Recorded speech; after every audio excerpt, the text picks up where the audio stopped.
কিছু করবে না, হাত দিয়ে ভয় পায়।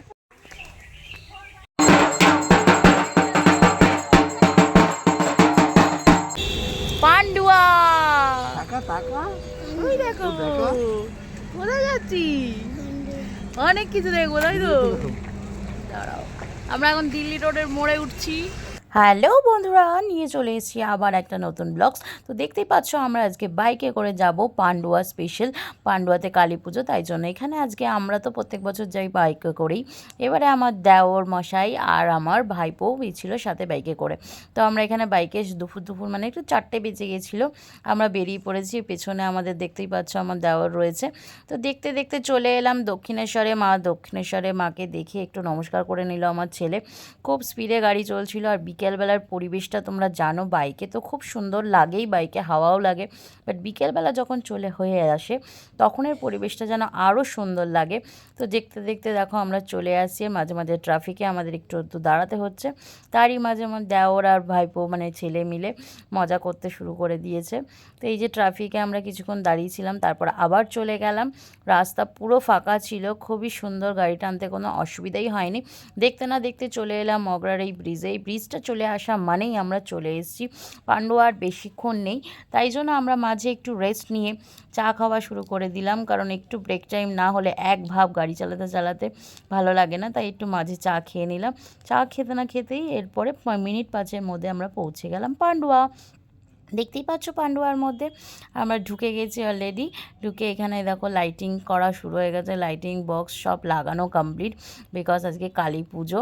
তো আমরা চলে এসেছি দেখো। আর এদিকে পরিবেশনের জন্য মানে আজকে রাত্রিবেলা ভোগ, এদিকে ভোগ হচ্ছে, মায়ের ভোগ আলাদা, আর ওদিকে পরিবেশনের জন্য সমস্ত রান্না কুচ্ছানো হয়ে গেছে। আর এখানে মা কালীকেও সাজানো হয়ে গেছে।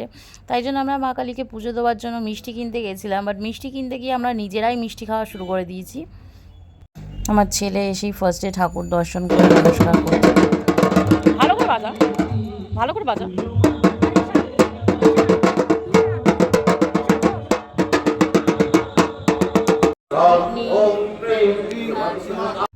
এখানে একদিকে পুজো হচ্ছে আর একদিকে পরিবেশন শুরু হয়ে গেছে। এই যে আমাদের হারাধন মামা খুবই মজা করে, অলরেডি ধুনুচি নাচ শুরু করে দিয়েছে।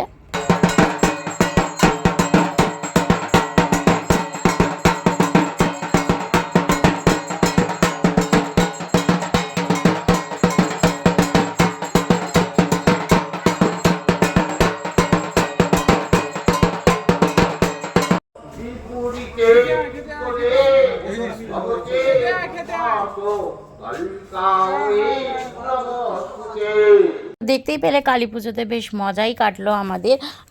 আমি ঢাক বাজাতে খুবই ভালোবাসি বন্ধুরা, তোমরা জানো প্রত্যেকে। তো আমার ঢাকের তালে সমস্ত মানুষ নাচছিল টুকটাক। তারপরে আমরা খাওয়া দাওয়া করে পরের দিন চলে গেলাম একদম সাইড সিনারি দেখতে। এই পান্ডুয়ার এখানে সাইড সিনারিগুলো খুবই সুন্দর, মানে পুরো গ্রাম্য দৃশ্য আমরা এখানে দেখতে পাচ্ছি।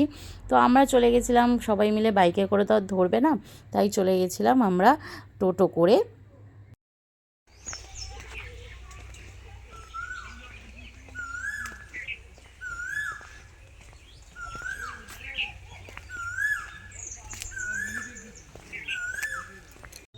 দেখো আমি তোমাদের এই সময় ভয়েসটা কাটিনি, আর আমার ভয়েসটা দিইনি একটাই কারণে, তোমাদের গ্রাম্য দৃশ্যটা ফিল করাবো বলে।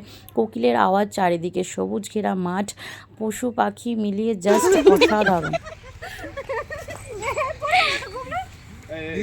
কিছু করবে না, হাত দিয়ে ভয় পায়। ভয় পাই কি এটা আমরা কখনো ধর ধর ধর একবার হাত দে, হাত দে, ভয় পাই কিছু না, সাহস তো দে, হাত দে, হাত দে, কিছু জোন করে দিলে বলবি যা দে। দেখিস তোমাদের রাখছে না কিছু হবে, ধরতে দে বাবা, তোর জায়গা কই করলো বুঝা আমাদের ছাগলগুলো দেখলে আর কি আমি কি আমি ভয়। আমরা যারা প্রত্যেকে কলকাতায় থাকি এরকম পরিবেশ প্রায় দেখতেই পাই না। আজকাল চারিদিকে বাড়ি ঘর গাছপালা মানে দেখাই যায় না। ওই ঘরে 2-4টে গাছ লাগানো ছাড়া এরকম গাছপালা আশেপাশে দিয়ে বাড়িঘর তো এখন প্রায় দেখাই যায় না। দেখতেই পাচ্ছ এদিকে আমার মিনুদি খুব এক্সাইটেড মাথায় ফুল লাগানোর জন্য। এই সাইডে দেখো ভালো লাগে। আর এদিকে আমার ছেলে আর ভাগ্নে মিলে ছাগলকে সে ঘাস খাচ্ছে, ঘাস ঠিক নয়, বাঁশ পাতা ছিঁড়ে নিয়ে এসে একদম ডিরেক্টলি গাছ থেকে ছিঁড়ে এনেই খাওয়াচ্ছে। এইসব পরিবেশ দেখতেও পায় না, আর আমার ছেলেও এরকম দেখেনি, ও তো প্রথম প্রথম খুবই ভয় পাচ্ছিল। আর এই দেখো গ্রাম্য দৃশ্যের মধ্যেও দেখো আমরা প্রায় আজকাল ভুলেই গেছি মাটির উনুনে রান্না করা, বিচুলিতে রান্না করা, তো সেগুলো সব কিছু দেখতে বেশ ভালোই লাগে। তো ফাইনালি আমরা দেখে ঠেকে দুপুরবেলা লাঞ্চ করে বেরিয়ে গেলাম আবার দমদমের পথে। তো রাস্তা দিয়ে দেখতেই পাচ্ছ সবাই, সামনে যেহেতু তারকেশ্বর, তো তারকেশ্বরে বাঘ নিয়ে যাচ্ছে। তো দেখতে দেখতে আমরা দেখো কথায় কথায় চলে এলাম দিল্লি রোডে। দিল্লি রোডে তো চা স্পেশাল আমরা জানো, সাথে আমাদের চিকেন পপকর্ন। তো এই ছিল আমাদের আজকের ব্লগস। কেমন লাগলো ভিডিওটা অবশ্যই